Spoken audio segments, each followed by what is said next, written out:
नमस्ते दोस्तों, आप देख रहे हैं कर्पूरी ज्योति लाइव। अंतिम में सब्सक्राइब करना ना भूलें। आप जो है कि यूट्यूब, फेसबुक, ट्विटर, इंस्टाग्राम पर फॉलो कर सकते हैं। अंतिम में सब्सक्राइब करना ना भूलें। राघवेंद्र बाबू, हमारी बहनें, महिला बहनें, राष्ट्रीय महासचिव त्रिलोचन जी, पप्पू जी और मेरे माननीय विधायक रामचंद्र बाबू, सभी प्रकोष्ठ के अध्यक्ष, छात्र अध्यक्ष, युवा प्रदेश के अध्यक्ष, यहाँ लगभग सभी प्रदेश के अध्यक्ष, शिक्षक से लेकर चुन्नू जी, सभी लोग यहाँ आए हुए हैं। और हमारे पटना पश्चिम के विशेष अध्यक्ष जी, मैं धन्यवाद दूंगा खास तौर पर कि आपने युवा अध्यक्ष और पटना प्रदेश के अध्यक्ष पश्चिमी को कि कम से कम इन लोग के मुंह पर बड़ा बड़ा बैनर, पोस्टर बताया दुनिया को कि जन अधिकार पार्टी क्या कर रही है। यहाँ उपस्थित सभी छात्र, सभी युवा, महिलाएं और पार्टी के सभी सम्मानित नेता, महासचिव, उपाध्यक्ष और हमारे मालिक, सभी मीडिया कर्मी, 2-3 बात। बिहार के लोग सजग नहीं है। इसीलिए सजग नहीं है कि जब कोरोना हुई थी तो सभी बिहारियों का बिजली पानी काट दिया गया था दिल्ली में और सभी जगह। ट्रेन में जब बिहारी आ रहे थे तो बाथरूम का पानी बिहारी पी रहे थे ट्रेन में। इसको ऐसे समझिएगा, ट्रेन में जब बिहारी पानी पी रहे थे और बाथरूम का पानी, कभी अंदाजा कर सकते हैं कि वैसी पानी कभी कोई पिया हो? जब केरल और अभी से 2200, 2400, 2500 किलोमीटर से लोग आए थे, मैं आपसे पूछना चाहूंगा कि 2500, 2600 किलोमीटर से पैदल चलने वाले बिहारी, कितने बच्चे मर गए, कितने भाई मर गया। हम साथ पैदल आते थे, फिर एक जगह जब लौट के आए तो प्रतिज्ञा हुई कि अब लौट के हम लोग को बाहर नहीं जाना है। फिर यही बिहार के लोगों को, जिन फैक्ट्री वाले ने, जिन लोगों ने अपमानित किया, बेहोश किया, सभी लोग, आपको आश्चर्य होगा कि हमें ट्रिपल दाम देकर के, प्लेन का टिकट भेज के, बस का टिकट भेज करके फिर से सारे बिहारियों को अपने काम धंधा के लिए नौकर की तरह बुला लिया। हम बिहारी लोग जो आत्मसम्मान और स्वाभिमान की बात करते हैं, तो भैया हम कोरोना का दिन याद कराना चाहें। छोड़ दीजिए, अभी हम मणिपुर में बम खाने गए थे, हमको मारने की तैयारी हुई गुजरात में। इसी नरेंद्र मोदी जी, महिला लोग बैठ जाइए भाई, हमेशा मजाक मत करिए। नरेंद्र मोदी जी की सरकार थी, एक कोई बिहारी को बचने नहीं दिया था बीजेपी वाले। हम विजय सिन्हा जी, सुशील मोदी, विधान परिषद और नित्यानंद जी से कहना चाहेंगे, अपने गिरेमान में और झांक के देखिए, शीशे के घर में रह के पत्थर मत फेंकिए। मराठा में एक छात्र को टाइगर मार दिया गया था, जिसमें पटना विश्वविद्यालय में उन छात्रों को मूर्ति लगाने की बात आई थी। हम लोग लगातार महाराष्ट्र से लेकर के पटना तक वो लड़ाई लड़ी गई थी। असम भवन जले थे और हमको आसाम में उतरने, जब हम गए आसाम में बिहारियों को बचाने के लिए, तो हमको एयरपोर्ट जाने नहीं दिया गया। मणिपुर में 7 बार हमला हुआ, एक बार नहीं, लगातार मणिपुर में जाकर के हम लड़ाई लड़े। मणिपुर में हमें मारने की साजिश हुई। दिल्ली में बिहारियों को मारा गया। जब जब बिहारी बाहर एग्जाम देने गए वहां पीटे गए। हम जब भी किसी एग्जामिनेशन के लिए बाहर गए, कंपटीशन के एग्जामिनेशन के लिए, वहां भी हमको भगाया गया। सवाल ये नहीं उठता, हम इतिहास में नहीं जाएंगे, बिहार का क्या इतिहास फलना, हम प्रेजेंट में जीना चाहेंगे। और वर्तमान क्या कहता है? वर्तमान कहता है कि जब इसी देश का, गुजरात के अन्य लोग आप तरक्की कर रहे हो, बिहार की स्थिति ऐसा क्यों? हम विधान परिषद और विधानसभा के दोनों नेता को याद दिलाएंगे कि 17 साल नीतीश जी की सरकार में आप भी थे, डबल इंजन की सरकार थी। पहले तो आप ये जानिए, पूरे भारत में लगभग 46 फैक्ट्री नरेंद्र मोदी जी के 8 साल में बंद हो गई या बाहर चला गया। चीन से जितनी फैक्ट्री निकली पूरी दुनिया में गया, वियतनाम गया, भारत में एक भी फैक्ट्री चीन की नहीं लगी। हमारा इकोनॉमिकल स्थिति आप समझिए। अभी 50 रुपया जो फिर से सिलेंडर का दाम बढ़ा, ये किसके लिए बढ़ा? ये सिलेंडर का दाम जो LIC और SBI के द्वारा लगातार अदानी जी का जो शेयर मार्केट कम हो रहा है, ये सिलेंडर का पैसा किसके पास है? आप उठा के देखिए डायरेक्ट। इस देश पर बीजेपी बोझ किस कारण से डाल रही है, ये इसको समझिए। और आप इसको ऐसे समझिए, बार बार विशेष राज्य और विशेष पैकेज की बात होती है। और इसके पहले नीतीश कुमार जी जब सरकार में आए बीजेपी के साथ, तो उन्होंने कहा था कि 1,32,00,000 लगभग बिहारी पलायन करता है, जिसमें सीमांचल, मिथिलांचल और कोसी, इसमें 60% और 40% में रेस्ट बिहार। ये लगभग इतने बिहारी जाते हैं बाहर साल में। उस वक्त जब हम लोग संकल्प लिए थे कि नहीं जाना है बाहर, तो फिर हम लोग पैसा के लोभ के कारण हम बिहार के गरीब को नहीं बोलेंगे। उनको लगता है कि यहाँ पर हमारे पास कुछ नहीं है, तो हमारा रास्ता क्या है? अब नीतीश जी, तेजस्वी जी, आप सोचिए, 8 दिनों में हम 8 ट्वीट कर चुके हैं। 9 दिनों में पहला ट्वीट हम दिल्ली से आए थे उस दिन किए। इसको न प्रेस ने गंभीरता से लिया, न किसी ने गंभीरता से लिया। पहला ट्वीट, पहला बार हम एयरपोर्ट पर बोले। दूसरी ट्वीट में 2 दिन के बाद किया, फिर भी गंभीरता से नहीं ली गई। तीसरी ट्वीट नीतीश जी के जन्मदिन पर किया। लगातार हजारों हजार बिहार के लोग, हमारे प्रदेश अध्यक्ष, हमारे नेता महेंद्र जी, युवा अध्यक्ष पप्पू जी, हम लोगों पर, हम पर तो रात रात भर हमें बचा लीजिए, मेरा बेटा अकेले है, हमें बचा लीजिए, हमारे घर में कोई नहीं है, हमें बचा लीजिए, हमारी मां मर जाएगी, हमें बचा लीजिए, अब कभी बिहार से बाहर नहीं जाएंगे, हमें बचा लीजिए, हम गेट के भीतर हैं, बाहर मारने के लिए आया हुआ है। 4 बजे 6 बजे मेरा रिकॉर्ड निकाल के आप देख लीजिए, कॉल डिटेल कितना फोन हमको, हजारों हजार फोन डेली बिहार का, तमिलनाडु से आता था। और किस किस जब घटना घट रही थी उस वक्त, जब घटना घटी, और ये बात हम शेयर करते रहे सीएम हाउस भी, हरेंद्र जी को, दिनेश, सभी लोगों को, कि आप सीएम साहब को जानकारी दे दीजिए। हम चिट्ठी लिखे, हमने स्टालिन साहब को फोन किया, फोन का रिसीव उधर से जवाब नहीं आया। हम होम मिनिस्टर साहब से समय मांगे इस इशू पर, दिल्ली जाते ही उनका समय हमको नहीं मिल पाया। उसके बाद हमारे पास लाइव के अलावा दूसरा कोई रास्ता नहीं था। सवाल ये नहीं है, हम राजनीति करने के लिए धरना पर नहीं बैठे हैं। मुझे याद है हमारे इतिहासकारों ने हमेशा कहा कि जब सड़कें सुनी हो जाए तो विधानसभा और लोकसभा मुर्दा हो जाती है, गूंगी हो जाती है, आवारा हो जाती है। और जब आवाज देना जनता बंद कर दे तो हम बहरी और अंगड़ी हो जाएंगे। जन अधिकार पार्टी हमेशा, हमारी पार्टी सदन में नहीं है, हमारी पार्टी सत्ता में नहीं है, विपक्ष में नहीं है, लेकिन जब भी कभी बिहार के 14 करोड़ लोगों का सवाल हुआ है जिस भी मुद्दों पर, मैंने कभी हृदय से राजनीति कभी जाना नहीं, सीखा नहीं। हम अभी आ रहे हैं कहां से, जहां से एक डॉक्टर की किडनैपिंग हो गई, इसमें भी लोग छापने की तैयारी कर रहे हैं। ये किडनैपिंग हुआ है, मैं उनकी पत्नी, उनके परिवार से मिल के आ रहा हूं, जिसमें एडीजी, कभी एक किसले की हत्या हुई थी जिसमें अटल जी को आना पड़ गया था। मुझे याद है कल मैं 4 बजे सुबह आया हूं, अभी मैं जा रहा हूं आर्मी को, जहां मारा गया रक्सौल, यहां से उठूंगा रक्सौल चला जाऊंगा। अब आप हमको एक बात बताइए कि आज अर्थ युग में हम सब हैं, अर्थ युग हमारे पास भारत की सबसे ज्यादा कमजोर हो चुकी है।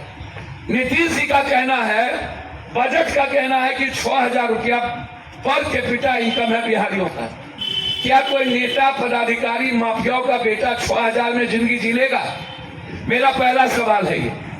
क्या 6,000 में हमारे कोई पत्रकार खा लेंगे, जी लेंगे? क्या 6000 में कोई ड्राइवर जी लेगा? मैं बेटियों से भी पूछना चाहूंगा, आप लोग इन नेताओं को जो प्रोटेक्ट करते हैं, ये जो गाली गलौज उठा पटक होता है, जब बंगाल में छोटी घटना बड़ी घटना घटती है, अमित शाह तुरंत राष्ट्रपति शासन लागू करने के लिए तैयारी कर देता है, ममता दीदी को पास कर देता है।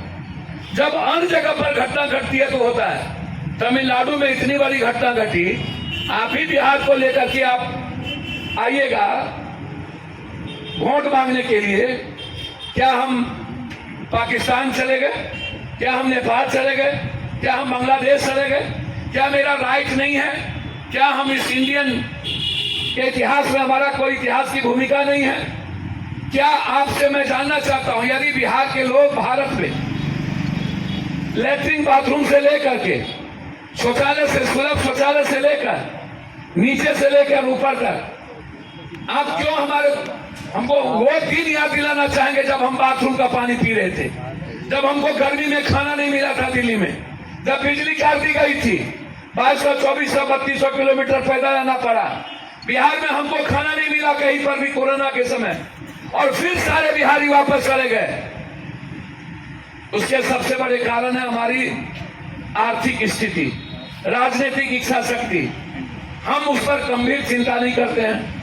हम चिंता कर रहे हैं कि किसका बेटा मुख्यमंत्री होगा, कौन जात मुख्यमंत्री होगा, कौन मजहब के लोग होंगे, पासवान होंगे कि मुसहर होंगे, कुशवाहा होगा कि यादव होगा, राजपूत होगा कि बाभन होगा। इसके अलावे इस बिहार में क्या कोई नेता एक बार भी बिहार की चिंता करता है? कल रिजल्ट दिख रहा है एसटीटी का, सीटेट का कल रिजल्ट निकला, वैकेंसी कम निकलेगी। जब भी कोई रिजल्ट निकलता है हमारे बच्चे वैकेंसी के लिए मर जाते हैं 10 बार, और उस वैकेंसी को कोर्ट ले जाया जाता है, हमारी जिंदगी खत्म हो जाती है। फिर वो बच्चा क्या करेगा, कहां जाएगा? आप अभी जूनियर इंजीनियर बिजली वाले को 2200 नौकरी देके हटा रहे हैं, उसके पहले आप पॉलिटेक्निक के प्रोफेसर और गेस्ट फैकल्टी को आप बर्बाद कर रहे हैं, उसके पहले अमीन को आपने बर्बाद किया, उसके पहले आप नियोजित वाले पर बर्बादी कर रहे हैं। लगातार डेली अखबारबाजी की हम नौकरी देंगे 10 लाख, अब कहते हैं हम रोजगार देंगे, नौकरी नहीं देंगे। रोजगार देने के लिए आपके पास कौन सा पैसा है? आप प्रावधान नहीं किए बजट में, ये पैसा कहां से आएगा? हमें विशेष राज नहीं देता है, हमें विशेष पैकेज नहीं देता है, हमें जीएसटी का पैसा नहीं देता है, हमें बिहार का पैसा नहीं देता है। हम 2.5 लाख करोड़ रुपया बिहार से देते हैं, हमको 300-400 करोड़ का भी काम बिहार में केंद्र नहीं देती है। केंद्र हमेशा बिहार को सौतेलेपन का व्यवहार किया। जो सरकार रही, अब तो नरेंद्र मोदी जी आप 8-9 साल और अटल जी 5 साल, 8-5 छोड़ लीजिए। गुजरात में रोड का कितना काम हुआ वो देख लीजिए। बिजली का काम तो राजीव गांधी परियोजना के साथ हो गई थी, और ये रोड का काम मनमोहन सिंह 2005 में जब पूरा इकोनॉमिकल क्राइसिस था वर्ल्ड में, तब हमने शुरू किया था। आपने क्या दिया हमको? कैटो 6 लेन दिया, हम ये जानना चाहते हैं। कैटो 4 लेन दिया। आप रोड करते हैं, इंफ्रास्ट्रक्चर पर बात नहीं करते हैं। आप बिहार के रोजगार पर बात नहीं करते हैं, बिहार के पलायन पर बात नहीं करते हैं, बिहार के बाढ़ पर बात नहीं करते हैं। 30 चीनी मिल बंद है, मात्र 30 चीनी मिल पर कितना खर्च होगा उसको चालू करने के लिए? हम कभी 38% चीनी देते थे इंडिया को, 28 से 38, अब हम 12% चीनी नहीं देते हैं। यानी वो चीनी मिल शुरू होगा तो कितना रोजगार लगेगा?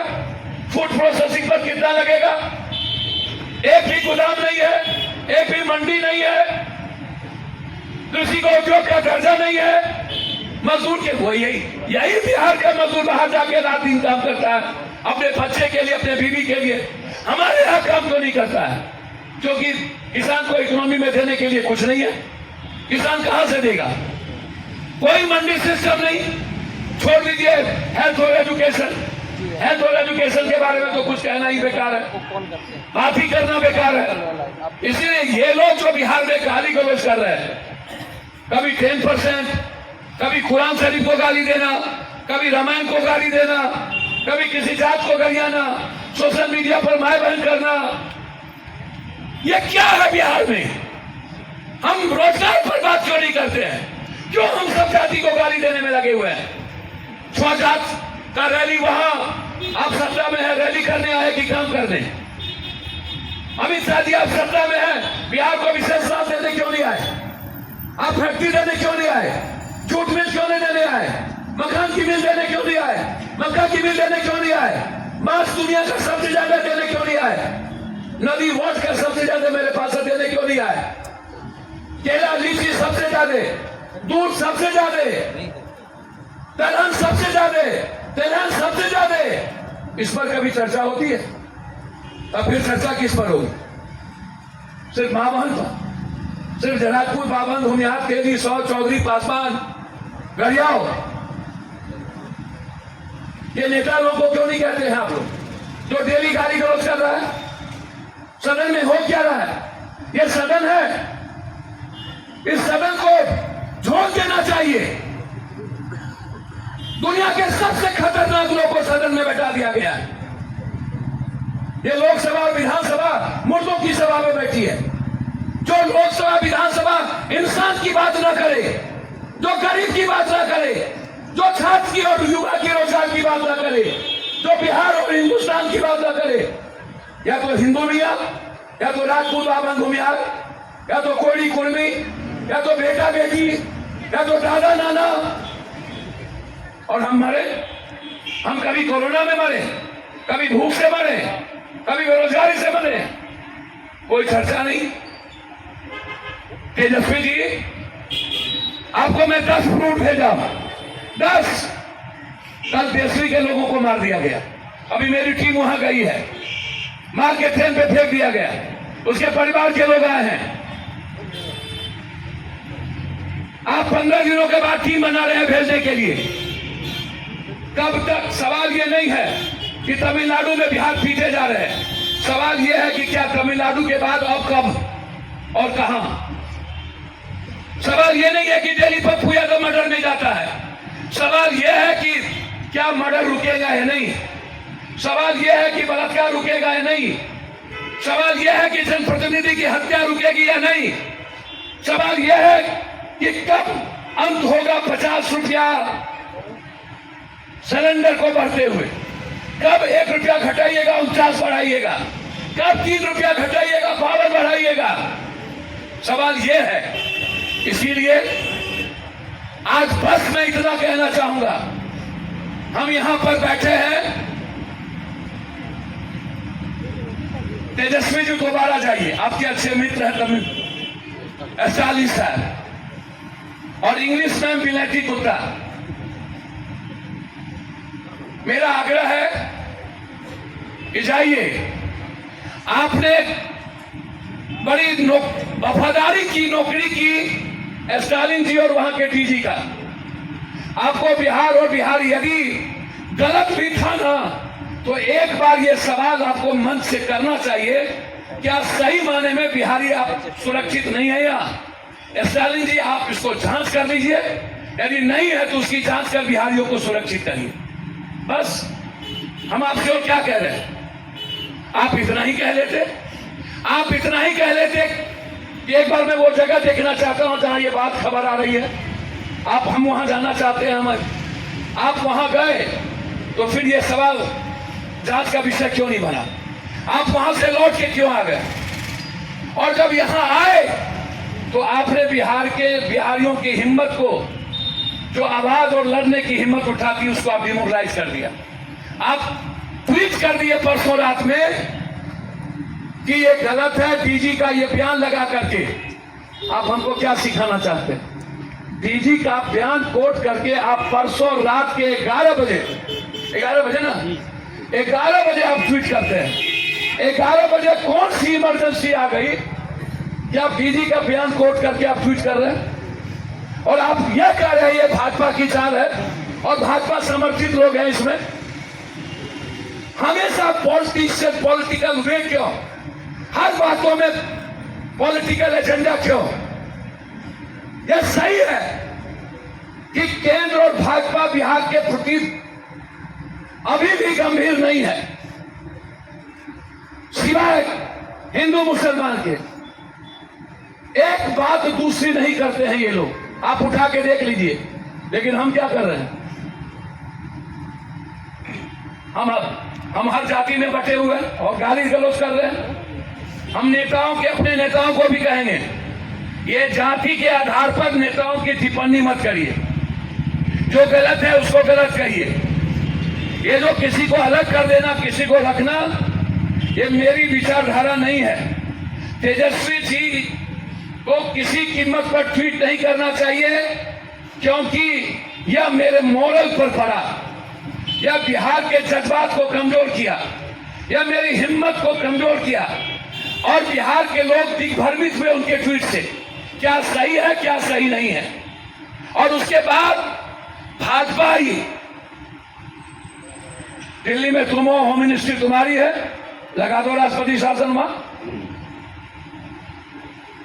तुम तो बहादुर हो राष्ट्रपति शासन लगाने में। अभी तक होम मिनिस्ट्री की टीम क्यों नहीं गई? जब सभी जगह जा सकता है तो तमिलनाडु में क्यों नहीं? और ये हालात पैदा कौन किया है बिहार की? भाजपा। इस परिस्थिति में लाया कौन है? विधान परिषद के लोग, नेता पूछ रहे थे, नीतीश जी जवाब दीजिए, 17 साल में क्या हुआ? 17 साल चोर चोर मुसेरा भाई डबल इंजन की रहो, सब थे ना, खाली नीतीश जी थे भी, उसके पहले 15 साल कोई और थे ना। यह मुद्दा राजनीति करते हैं भाजपा के लोगों से। मैं गुजरात, महाराष्ट्र, दिल्ली, मणिपुर, अन्य जगहों याद दिलाना चाहूंगा। पहले आप देख लीजिए अपना इतिहास, क्या बिहारी को कब कब पीटे हैं, कब कब आप बिहारियों को गाली दिए हैं। और बिहारी आपके लिए सिर्फ वोट का एक हिस्सा बन गया है।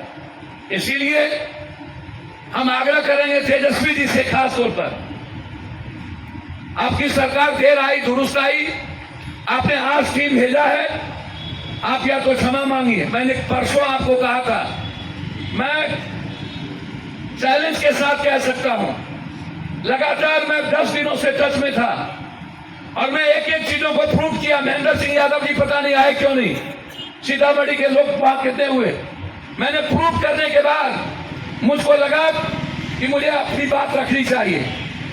मैंने कहा यदि वहां घटना नहीं घटनी होगी तो हम राजनीति छोड़ेंगे, या तो तेजस्वी जी मैं आपसे आग्रह करूंगा, ये गलत ट्वीट था, आपको एक्सक्यूज करना चाहिए। आप क्षमा मांगिए ना मांगिए, सरल आदमी गरल आदमी क्षमा मांगता है, क्षमा बड़प्पन करने वाला मांगता है, आप कभी नहीं मांग सकते। इसीलिए मेरा आग्रह है, इसमें हाई कोर्ट को सुमोटो नोटिस लेना चाहिए, सुप्रीम कोर्ट को, इसमें केंद्र को भी टीम भेजना चाहिए, इसकी पूरी इंक्वायरी होना चाहिए। और इस देश में सबको राइट है नौकरी करने का, भाषा की रक्षा सब करे, कोई दिक्कत नहीं है। हिंदी को नहीं थोपा जा सकता है दुनिया में। अलग बात है कि बिहार के लोग भाषा का सम्मान नहीं करते हैं, ना हम मैथिली का सम्मान करते हैं, ना हम भोजपुरी का सम्मान करते हैं, ना मगही का करते हैं, ना अंगिका का करते हैं। बगल में बंगाल का सम्मान होता है, लेकिन हम भोजपुरी और मिथिला का सम्मान नहीं करते, मगही का सम्मान हम नहीं करते। इंग्लिश इंटरनेशनल इशू है, वो रहेगा, लेकिन भाषा को जबरदस्ती थोपा नहीं जा सकता। आप इसकी रक्षा पूरे देश को करने का राइट है, करिए तमिलनाडु के लोग भी, मैं भी अपनी रक्षा करूंगा। हरियाणा के लोग 85% आरक्षण लिए सिर्फ हरियाणा की नौकरी के लिए, रोजगार के लिए। 15% बात बाहर के लोग जा सकते हैं, हम बिहार के लोग क्यों नहीं करते? काहे? ये आवाज उठाइए ना, 85 बिहारी और 15 बाहरी, हमको 2 आरक्षण, इसमें सभी जात धर्म के गरीब लोग रहेंगे। आप बेरोजगारी का जाति जनगणना में लाइए, आप गरीबी, सबसे ज्यादा गरीब को किस साथ में उसको लाइए, सबसे ज्यादा बेरोजगारी क्या है उसको लाइए, और ये डिमांड उठना चाहिए पूरे बिहार में, किसी भी कीमत पर हमें 85% आरक्षण दो। इससे ज्यादा बाहरी लोगों को हम रुकने नहीं देंगे। ये लड़ाई पूरे बिहार में मत हो जाएगी, उठनी चाहिए। दूसरी चीज जो सबसे बड़ी बात है, या एक प्राधिकरण बने बाहर में जितने लोग हैं बिहार के, उस सवाल पर हम सुनिश्चित करें किसी भी स्टेट के लोग रोजगार करने जाते हैं, कम से कम उस पर हमला ना हो, वो मारे ना जाए। यह सबसे इंपॉर्टेंट है। आपको नहीं रखना है बिहार को तमिलनाडु में। आप कह दीजिए कि हम नौकरी नहीं देंगे, इतने % को देंगे, लेकिन आपका राइट क्या है मारने का? आपका राइट क्या है बेइज्जत करने का? आपका राइट क्या है कि आप ट्रेन से आप निकाल रहे हैं, मार रहे हो? पूरा तमिलनाडु बिहार के मजदूरी के निर्माण पर है। ये सबसे इंपॉर्टेंट था। इसीलिए मेरा सवाल सीधा है, हम बिहार सरकार से डिमांड करते हैं कि न्यायाधीश के नेतृत्व में इसकी पूरी जांच हो, जो अफसर इसमें दोषी हैं उस पर कार्रवाई हो, तमिलनाडु के डीजीपी पर कार्रवाई हो, सरकार की भूमिका की भी जांच हो, 85% बिहारी को आरक्षण रोजगार और नौकरी में मिले किसी भी कीमत पर, और जिस जाति धर्म के लोग, मजहब के लोग ज्यादा गरीब और बेरोजगार हैं, उसको भी आगे बढ़ाया जाए। इस डिमांड के साथ हम तमिलनाडु की घटना की पुनरावृत्ति ना हो, इसकी मांग हम बिहार सरकार और भारत सरकार से करना चाहेंगे। दूसरा कि पलायन मजदूरों का कम हो, इसके लिए मनरेगा के तर्ज पर या मनरेगा को आप बढ़ाइए। कोई बिहार में एक स्कीम लाकर हम मजदूरों के पलायन को रोकने की सुनिश्चित व्यवस्था हो, हर कीमत पर, ताकि हम गाली ना बने, हम जानवर से ज्यादा जिंदगी ना हो, लत्तम चुत्तम के लिए बिहार ना जाना जाए। ये मेरा सबसे बड़ा सवाल है। हमारी पूरी पार्टी, जन अधिकार पार्टी और सभी विंग गंभीर हैं, और मैं उम्मीद करता हूं कि इस सवाल को लेकर लगातार हमारी लड़ाई जारी होगी। जरूरत पड़ेगा तो हमारी टीम को 48 घंटे के अंदर चेन्नई जाएंगे, जरूरत पड़ेगी तो तमिलनाडु भवन को हम 2 दिन के अंदर घेरेंगे, जरूरत पड़ेगा तो तमिलनाडु के लोग जो यहाँ रहते हैं गुलाब का फूल लेकर उसके आगे में बैठेंगे कि तुमने लाठी चलाया, हम तुमसे भीख मांगते हैं। बिहार का संस्कार है हर आदमी, हर परिवार के जीवन को बढ़ाना, उसकी सुरक्षित करना। बिहार ही एक प्रदेश है जहां पर सबको दिल से रखता है। इसीलिए जन अधिकार पार्टी आज पूरे देश की आंखों को, नजरों को खोलना चाहती है कि हमें सेव करो, सेव बिहारी। इस पर नीतीश जी, तेजस्वी जी को कहिए, अभी भी जो वो थेटरोलॉजी कर रहे हैं और लगातार बोल रहे हैं ये ऐसा वो वैसा, एक बार जमुई चले जाए, एक बार देशरी चले जाए, जमुई के और बेटी के पास चले जाए, और जहां जहां गुजरात से लोग आए उसके यहाँ चले जाए। आप वहां टीम भेजने के पहले बिहार में जो तमिलनाडु से लौट के लोग आए उससे पूछिए, और ऑन रिकॉर्ड आप भारत को बताइए और वहां के मुख्यमंत्री को भेजिए क्या क्या हुआ। हमारी पीड़ा, हमारी दर्द की मुख्यमंत्री तमिलनाडु को शेयर करिए। इन्हीं शब्दों के साथ मैं यहाँ आए हुए मात्र परसों निर्णय लिया हमारी पार्टी ने, और आज इस बिहार की आवाज को, बिहार के 14 करोड़ की हिफाजत और सुरक्षा के लिए हम गहरी चिंता के साथ बिहार ईद के साथ खड़े हैं। कोई समझौता नहीं करेंगे, राजनीति नहीं होगी, और इस सदन में गाली गलौज और जो ये सिर्फ सियासत और सत्ता के लिए बिहार को समाप्त करने की तैयारी ये लोग कर रहे हैं, इसका भी हिसाब 24 और 25 में जनता देगी। बहुत बहुत धन्यवाद के साथ मैं अपनी बात समाप्त करता हूं, और केंद्र और बिहार सरकार की संयुक्त कमेटी के साथ सुप्रीम कोर्ट से आग्रह करता हूं कि आपके नेतृत्व में सो मोटो नोटिस हो और संघीय व्यवस्था और संविधान की रक्षा की जाए। आगे कभी भी किसी भी हिंदी भाषी लोगों को पीटा न जाए, मारा न जाए, अपमानित न किया जाए, इसकी सुनिश्चित व्यवस्था हो। बहुत बहुत धन्यवाद। एक सवाल है